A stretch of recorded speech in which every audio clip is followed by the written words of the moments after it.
Welcome back to Capital H, where we dive into the latest trends shaping the world of HR, talent, and leadership. We're coming to you live from Transform in Las Vegas, where some of the biggest conversations in the future of people and work and technology are happening right now. Today, I'm joined by Kyle Lagunas, Head of Strategy and Principal Analyst at Aptitude Research. Kyle has been at the forefront of HR technology, workforce trends, and the evolving role of AI in talent management. We're here to talk about what's happening next in the market, AI's impact on HR, emerging trends, and where the industry is going. Kyle, great to have you here. Let's kick things off. 24 hours in, a lot of energy, a lot of conversations. What are some of the things that have been catching your eye at Transform in the last 24 hours right now? I think the first thing worth calling out is that everyone who I have on my lifelines, like my short list of people that I want to call to find out what's really going on with this trend or with that thing, they're here. So it's been super cool to see a bunch of peeps. Yeah. The energy is high. I think that the dynamics are really rich. It feels like a community event, which reminds me of like conferences pre-COVID. I feel like it's just, we're back, baby. But then part of why I love that too is like what comes with that is a level of comfort that we have with each other, whether we're off stage or on. And especially on stage, I'm hearing a lot of like very real conversations about some very complicated topics. And I think that people are being respectful and giving each other space to disagree with each other. That's why we come to these things, right? Is to find out like, what do we really think about what's going on? So as a fellow researcher and analyst, I am just loving learning and getting like that beating pulse of the market. Yeah. I will say your choice of the word community is what I have felt in the last 24 hours. It's something I had heard coming to Transform, first time as an attendee here, but seeing the range of executives, analysts, vendors, people thinking and studying the space all together, it's powerful. And people are not just talking at each other, they're talking with each other, to your point. And some of their opinions they're sharing, there is some disagreement, right? Mm-hmm. Which is also powerful because there's no right way to do a thing, whatever said thing is. Every business has to do what's right for them. And what people are doing here is collecting examples of what might be right for them, right? Hey, my peer did it this way. Someone else did it that way. How do I take that and shape it for me and my business strategy, my workforce strategy? They're navigating together. Look, HR has never been more complicated. And unfortunately, the HR workforce is extremely burnt out too. So it's a really, really important moment for us to be getting our cups filled back up, but also to be leaning in with each other to find out how are you navigating this really sensitive subject, right? Or how are you overcoming some of these really challenging obstacles that are in front of us? No person is an island. And I think that if you are leading HR and talent, you need people. You need your peeps, right? And I think that getting out of the daily grind is really, really critical so that we can look up and look out and see what's coming. Yeah, I love that. And I think, a call out, all you business executives, HR executives out there, find a way for your people to attend events like this, whether it's Transform or something else, but that opportunity for people to engage with their peers and kind of re-energize around the space because the work that they're doing in your organizations is so powerful. Can I respond to that real quick? Absolutely. Because on my flight out here, I don't know about you, when I'm traveling for work, my earbuds go in, noise canceling turns on, and I just thought about like, no person is an island. I am an island in flight. Yep. But I sat down next to the head of talent acquisition for one of the fastest growing companies, one of the biggest names in marketing tech, as an example. And I have known her for a long time. She's very well networked, but I haven't seen her speak. I haven't seen her have like really creating time and space to get out and share what she's doing. And she acknowledged it. She's like, Kyle, the last 5 years have been absolutely bonkers. And I was so focused on the work that was in front of me that I didn't make time. I didn't create space to go out and learn, but also to share, not just with my direct peers, but with aspiring leaders of the future. And I think that's why I wanted to jump in on that point. It's like people are recognizing that we can't just keep grinding away at these problems on our own. And I think it's really cool that people are feeling almost like that calling to come back out here. And so that's where like, it has been difficult, especially like where budgets are under a bunch of constraints right now. We have to be good stewards of the dollars that we have. Making this a priority, this is not a boondoggle. This is a really important career moment for whether you are like a senior executive or, an individual contributor. This is really, really going to bring a lot of business value to people is getting your talent leaders, your HR leaders back out there. Yeah. Plus one to all of that. And Kyle, in the spirit of sharing and your comment on this is a space to share, I know yesterday you got a few different leaders kind of in a room to talk to each other, right? And part of that is why you're here, not only for your own further research and then the insights that you bring out to the community, but to bring people together to talk and share. So can you share a few highlights? What was some of the conversation about yesterday, and where are you seeing organizations? What are some of the topics they're grappling with? Yeah, so thank you for asking. I launched a human-centric AI council earlier this year, and my goal with it was to bring practitioners in the HR, TA, HR tech from this space to come together and share with each other how they are navigating this massive wave of AI transformation. There's a lot of content out there. There's a lot of good ideas. Not all of it is derived directly from and for the practitioner. And so I wanted to bring these people together. And look, there's a lot of stuff that we have to figure out in AI. And I was asking the council members, let's focus. If we have to decide what are we going to try and get done together in this first year, because by the way, it's not just a meeting of the minds. We're planning to produce these resources, these better practice resources for our colleagues for free so they can learn. I'm like, what can we actually get done here, people? And if we are going to give ourselves 1 year to try and just chip away at this mountain, what are the things that we're going to prioritize? And it was really, really interesting to see them. They're like, they get it. There's only so much that we can do. And by the way, they're all making time for this out of their full-time jobs, right? So like, okay, yeah. What can if I'm going to put my name on this, how much do I think we can get done? And it was just really neat to see. I downloaded with a few of them after our meeting yesterday, and they had shared that this was the first space that they've ever come to where there were a lot of strong opinions at the table. We disagreed freely and respectfully. Do you know what I mean? And it was just like no one was holding back or like holding their cards closely. We were all leaning into the challenge, which was, I think, super cool. And I think it just kind of represents, I don't know if I could say oh shit on this, but like this oh shit moment where we are like, we really have to respond. The market is moving so fast, the industry is moving so fast that we have to drop our egos and just bring what we know and lean into what we don't know. So it was really, really neat. And I think the three things that I think they're really going to prioritize: literacy. We want to drive literacy in not necessarily like, what is an LLM? What is machine learning? Like you need to have enough knowledge about these things to know how they work. To support your use cases, but it was more of literacy around AI transformation, getting prepared for going through the ringer with procurement and legal and compliance and IT, making sure that you are ahead of that change transformation that's going to have to happen. The enablement that it usually gets in the way of good ideas and actual execution. Do you know what I mean? Yeah. So they're really trying to prioritize, like, how do we make sure that our colleagues that are probably in the deep end right now, how do we throw them a life raft and tell them how to get where they're trying to go? I think it's really very practical. They're not trying to change the world, but instead they're trying to start with giving their colleagues a playbook for navigating this wild ride.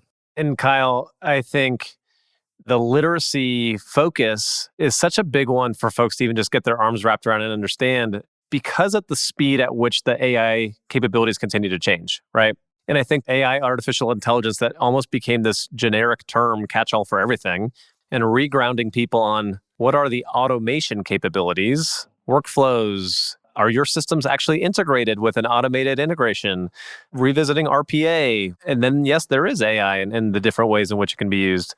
So a little bit of that literacy. But then for workers, to your point, literacy might not be, hey, here's how an LLM works. It might just be, you need to be literate in the fact that AI is here. We are investing in it, and we will help you learn how to use it to change the work. Right? That's a very different type of literacy, I think, when some folks think about like, what is the thing I need to educate my people on? Knowing its limitations, knowing what it can do, what it can't do. You can't form opinions about what it should or shouldn't do if you don't know what it can or can't. And this mantra that I have right now is, we can't own the AI agenda in HR. You can't own the agenda if you don't speak the language. And then it's not just the language of AI, it is the language of transformation. You need to be able to talk to, the legal and compliance teams that are scrutinizing these things, they are doing their job. This is a very, very serious moment, right?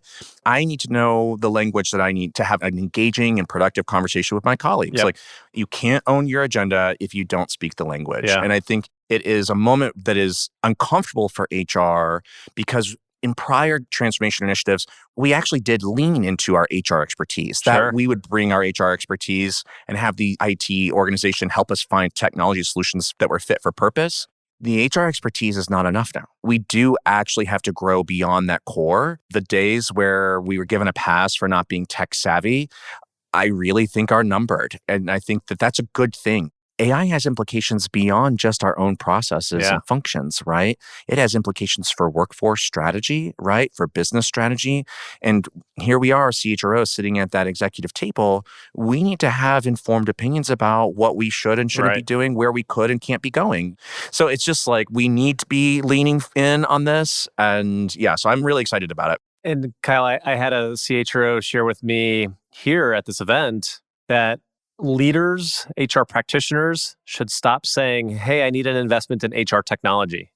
No, you need an investment in business technology that will drive a business outcome. The technology might be owned and deployed 100%. By the HR function, whether in support of the HR function or in support of the enterprise, but it's driving a business outcome. And that's a different mindset than saying, hey, I need to do this thing, which maybe in the past, the business case would have focused on what's the value for the HR function. So it's a very different, to your point, broadening of the horizon or breaking down the silos, breaking down the boundaries to make sure you're really thinking about the business impact.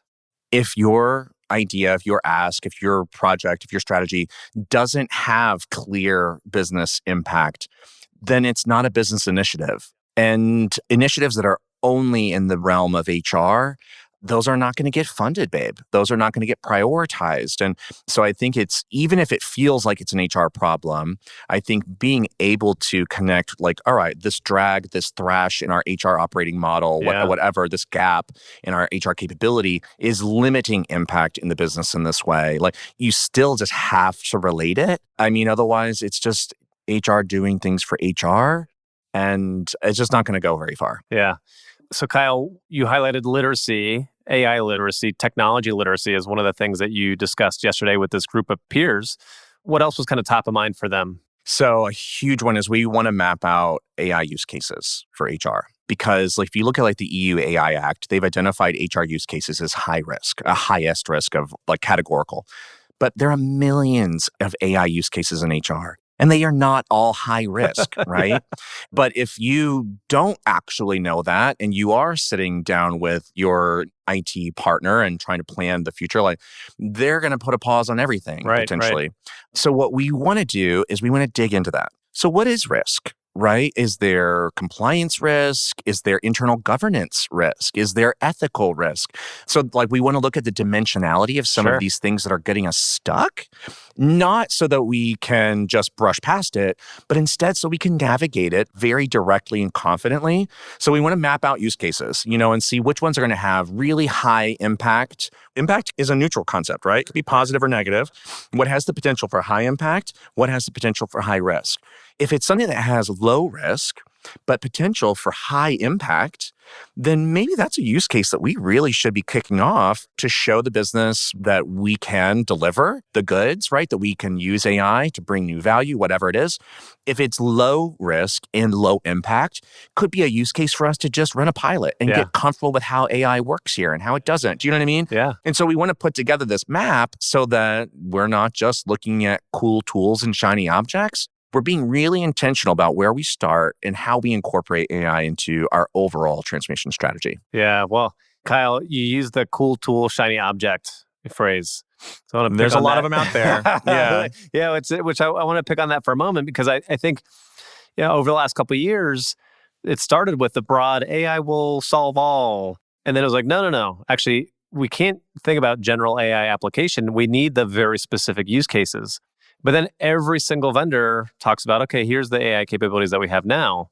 Some of those are more meaningful and impactful than others. How are you all thinking about helping folks understand what is a cool tool or shining object or passing fad versus like, no, this is a meaningful use case, a meaningful capability that's here to stay? You teed me up perfectly because that's the third thing that we're prioritizing is bringing the HR tech community, the enterprise tech community, and the practitioner community together.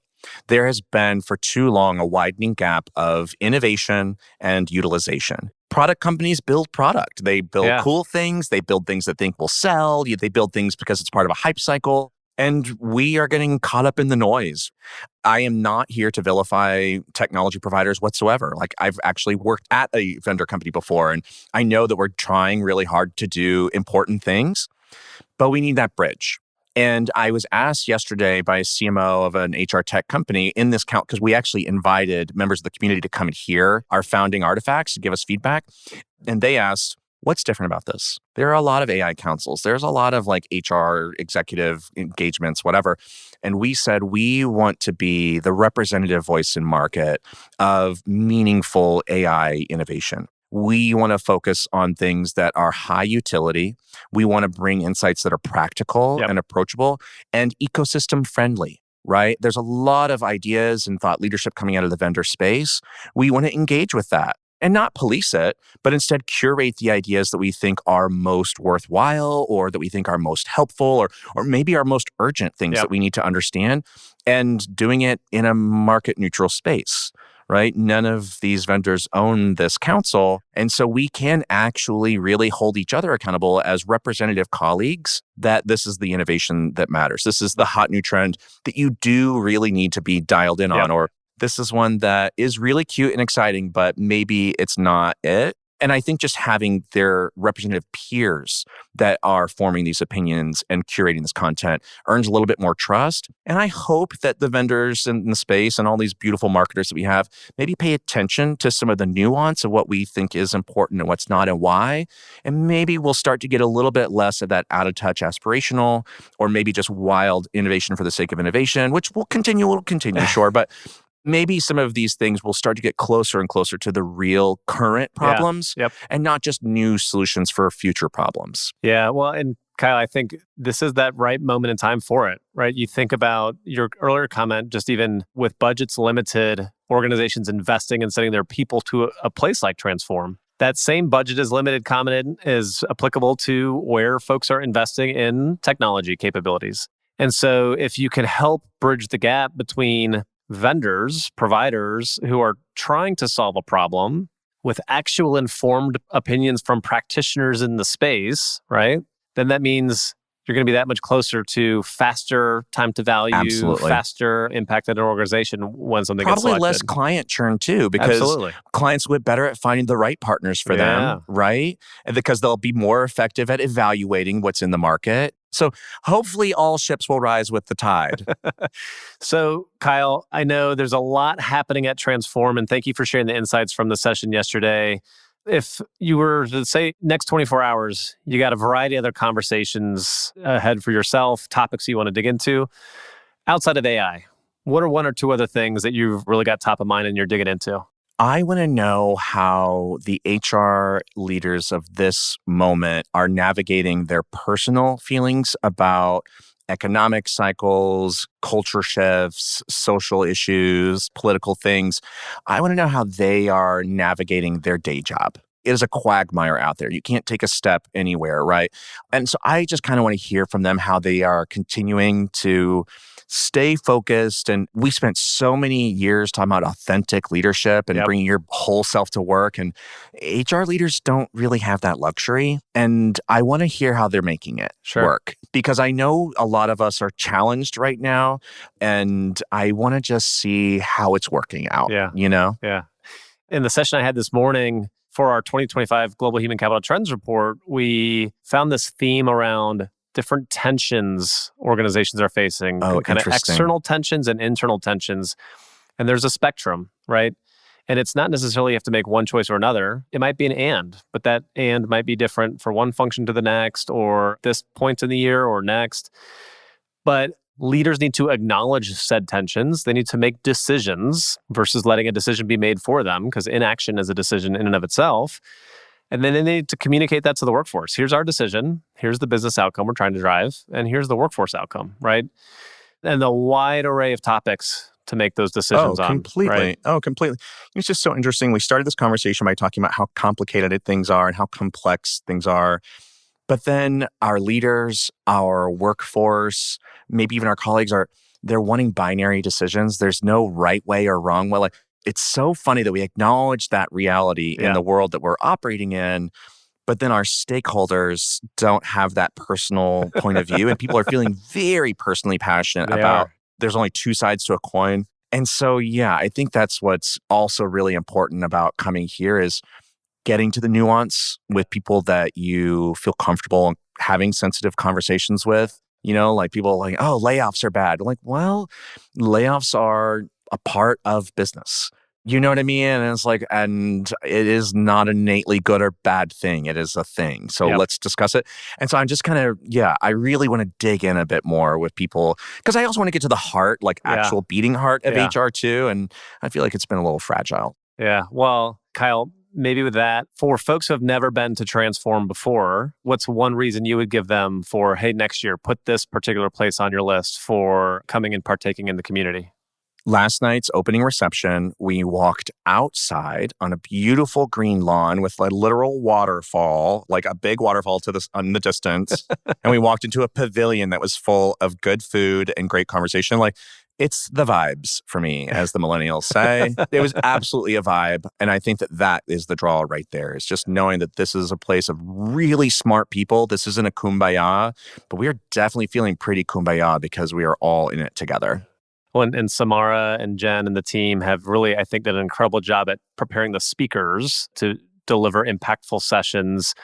The agenda, the leaders, the insights, the perspectives, the spaces they've created in and around the event to enable some of those smaller conversations has been amazing. Kyle, this has been an insightful and energizing conversation. There's so much happening in this space right now, as you acknowledged, and your perspectives on AI, on the market trends, on just the evolution of the HR field are invaluable. So to our listeners, thanks for tuning into this special episode from Transform in Las Vegas. Stay with us for more great discussions on what's shaping the future of work, and keep an eye out, as Kyle shared, what Aptitude Research is doing with the Human-Centric AI Council. They will be producing resources for the community at large. So keep an eye on Aptitude and the things that they release over the course of the year so that you can take some of those insights from that peer group into your organizations as well. Kyle, thanks again for joining us. It's a pleasure as always. Thanks so much, Kyle. Keep it real. This podcast is produced by Deloitte. The views and opinions expressed by podcast speakers and guests are solely their own and do not reflect the opinions of Deloitte. This podcast provides general information only and is not intended to constitute advice or services of any kind. For additional information about Deloitte, please go to deloitte.com/about.